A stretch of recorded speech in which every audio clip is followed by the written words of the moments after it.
everyone, this is Becca Glenn. I'm a commissioner with the Mass Commission on the Status of Women, and I'm co-chair of our Legislative and Public Policy Committee. So I'm just going to talk to you a little bit about the bills that are our priorities to pass for the remainder of this session so that you feel more prepared going in to advocate for them. So the first bill is an act establishing a family and medical leave insurance program. This bill would essentially set up an insurance program to enable people when they need to take family and medical leave to have wage replacement. So as you might be aware, there is a federal requirement that companies over a certain size allow their employees to take family and medical leave. However, it's unpaid. And so what we find is that the majority of people do not take advantage of the leave that they're entitled to because they simply can't afford to go without a paycheck during that time. And a large number of other people are taking some of that leave, but they're doing it by cobbling together the paid vacation time they have and other ways in order to try to get through that while still maintaining their wages. So this bill would set up a situation where a small fee would be paid each week for each employee, and if and when an employee needed to take paid family and medical leave, then their wages would be replaced by the state, by the program. So there are two different versions of the bill, the House and the Senate, and they differ on how many employees a company needs to have before they must be in this program. They differ in who pays the small fee, whether it is the employer or the employee, or it's a 50% split, and in how much your wages are replaced. So if you're making $3 million a year and you need to take paid family and medical leave, this program isn't going to replace all $3 million a year. There is a cap. So the intention is for people who otherwise would not be financially able to take this leave to be able to take it. What the cap is also varies between the bills, but that is the intention of it. So this bill right now is in the Joint Committee on Labor and Workforce Development. There is a deadline each session by which bills need to come out of the committee if they're going to have a chance of passing the floor. That deadline has already passed, but what the legislature did was extend the deadline for this bill and a number of others. So right now the deadline for it to come out of Labor and Workforce Development is July 2nd of this year. So that's where it is right now. Just a note on what a paid family and medical leave situation would be for this bill. They've been careful to define it very broadly. It would be the employee's own serious illness. So not, we have paid sick time if you just have the flu and need a day or two. This would be like a more serious situation where you needed either a substantial amount of time off or intermittent time off. It would also be for the birth or adoption of a new child or a foster child who has just been placed in your home and you need time to settle that child in.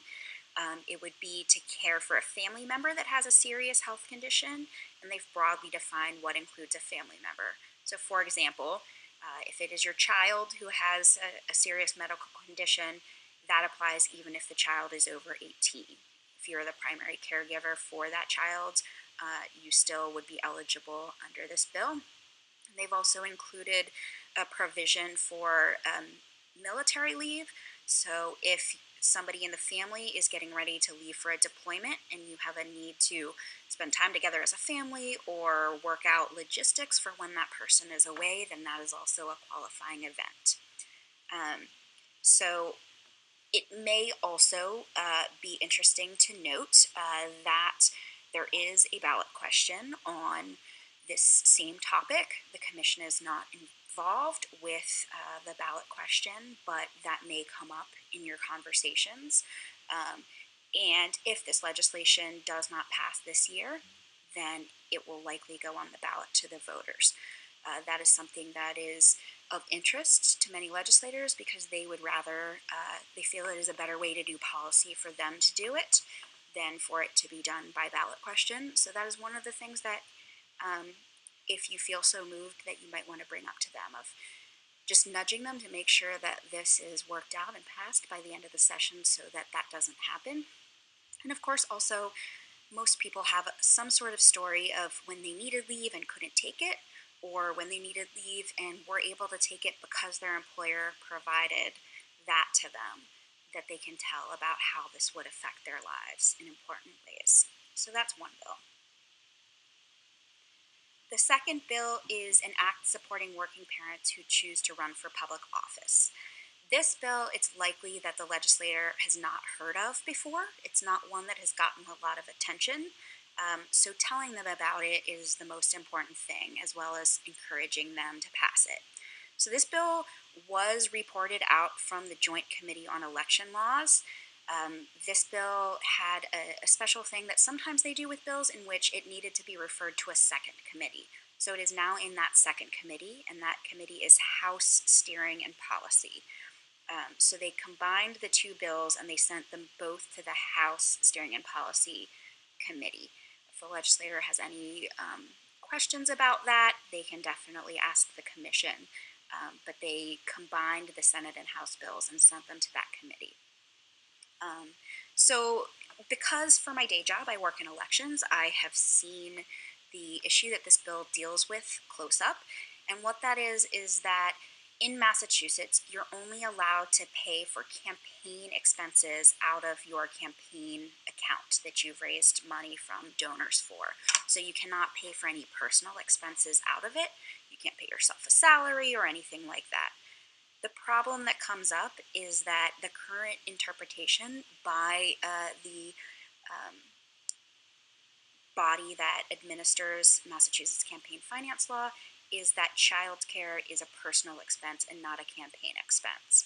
So you can pay for the food that you eat while you're meeting with somebody on the campaign out of your campaign account. You can pay to rent a tuxedo for an event that you need to go to for your campaign out of your campaign account, but you are not able to pay for somebody to watch your kids while you go to that event.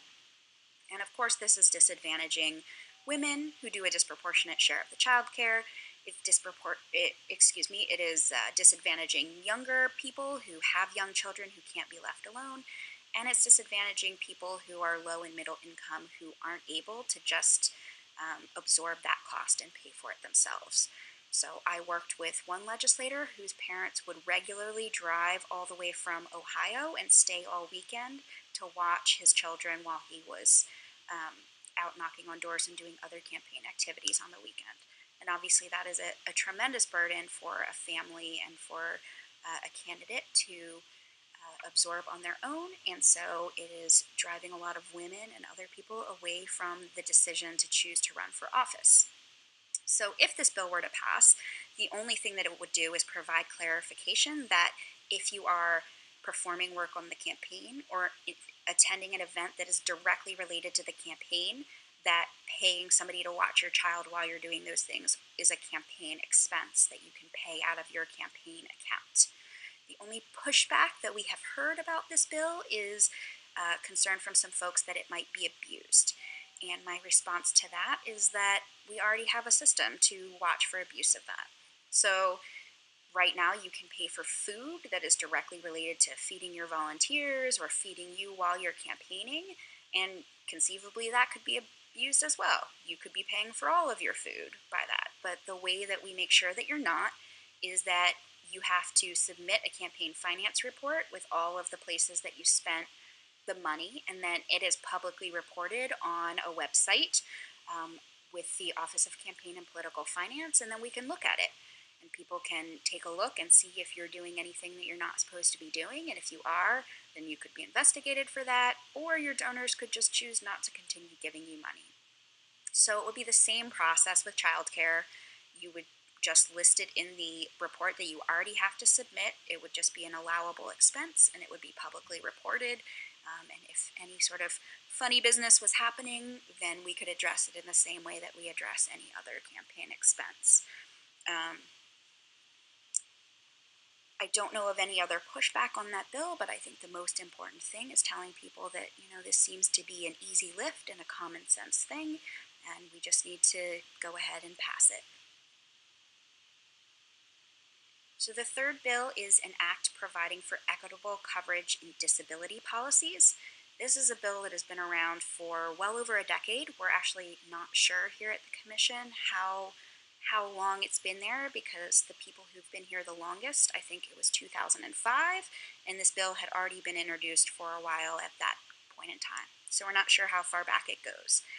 So the thing that this bill seeks to address is that every other type of insurance in Massachusetts your premium, when that is figured out, it has to be gender blind. You can't use gender as a way in which you charge women one thing and men the other, except for long-term disability policies that are individually purchased. So if you have a long-term disability policy that is through your employer and is a group rate, that has to be gender blind. But if you purchase it yourself, then it is not. And so this would simply be making that type of insurance the same as all of the other types of insurance here in Massachusetts, and saying that you cannot take into consideration somebody's gender when you're giving them a premium. Right now, women are charged up to 60% more than men for an individual long-term disability policy. And of course, as we know, there is still a pay gap. So ironically enough, women are being paid less, and then they have to pay more for this policy. So about 40% of women in Massachusetts are the sole or the primary breadwinner in their family, and we are making it more difficult for them to afford to have this long-term disability policy that is going to be their family's source of support if something should happen to them. So we did get movement on this bill this year.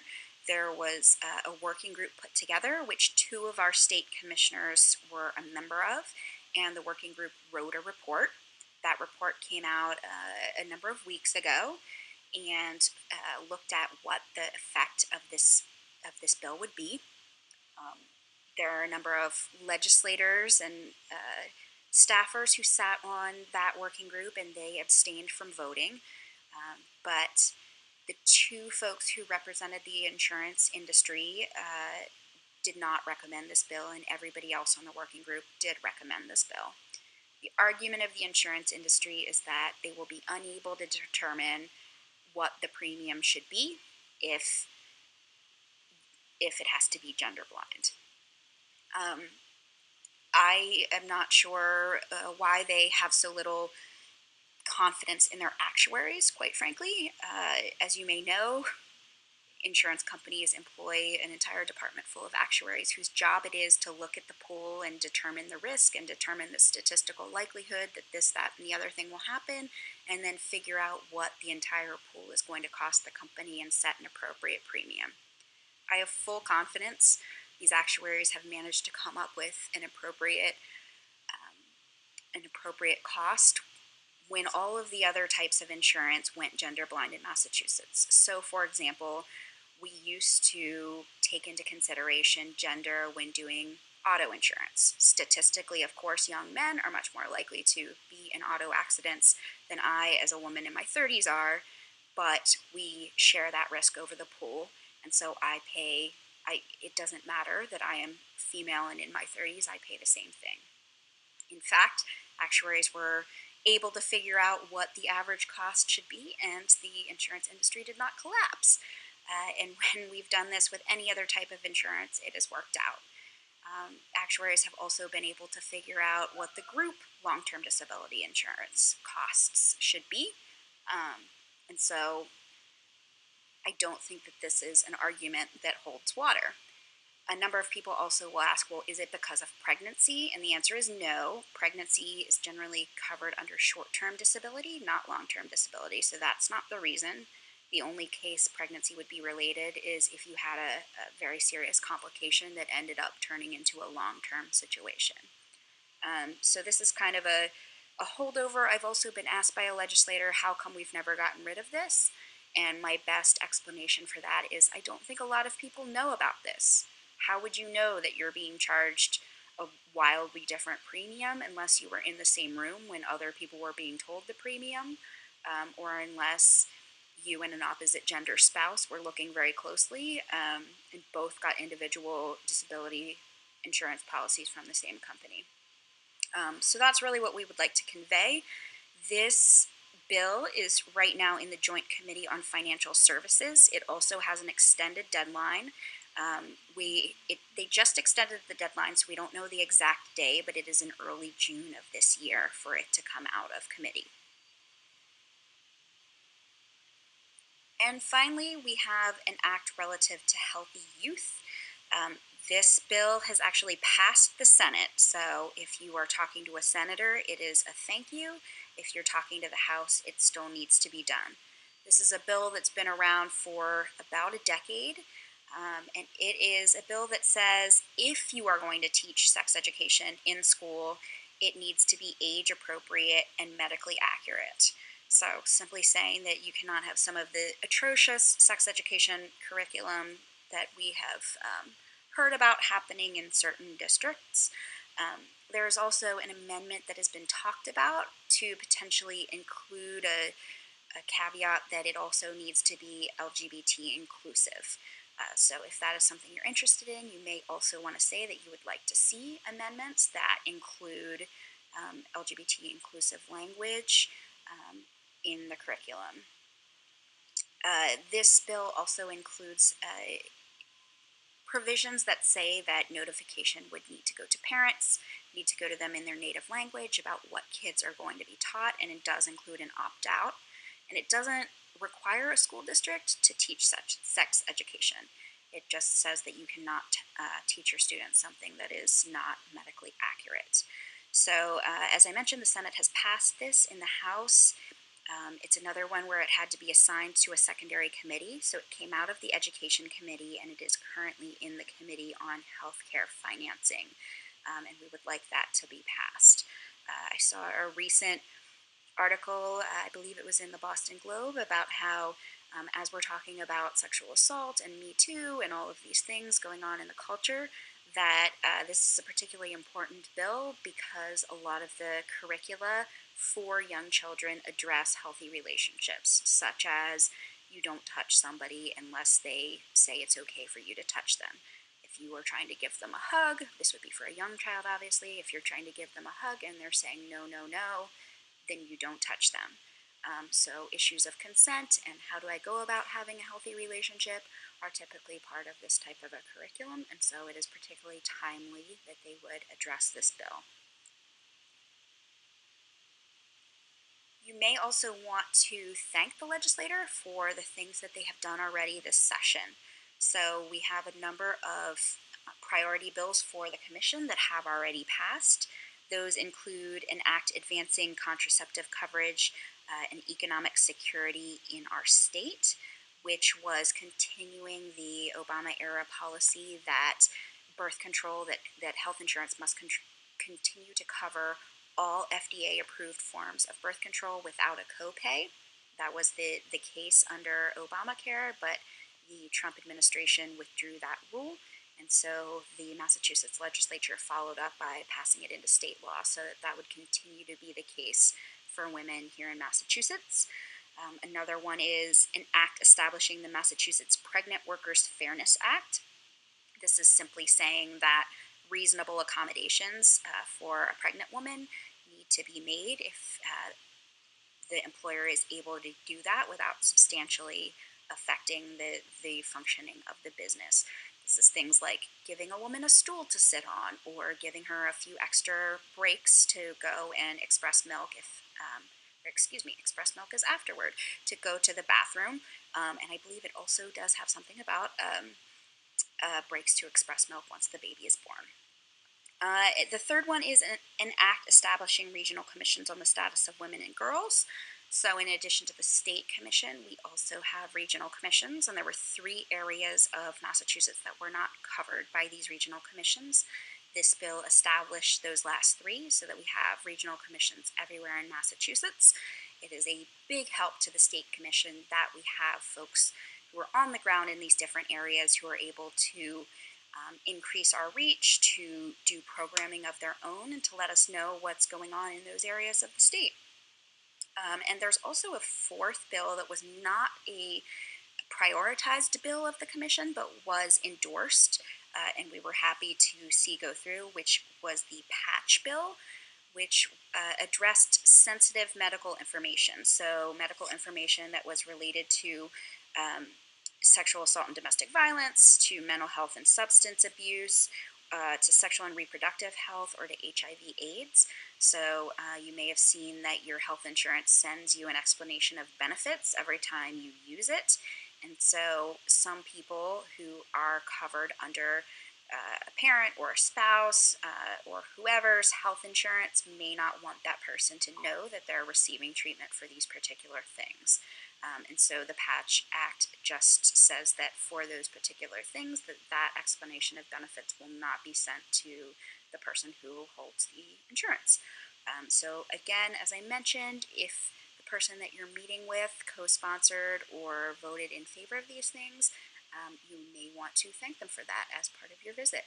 If you have any questions about any of these bills, please don't hesitate to ask us.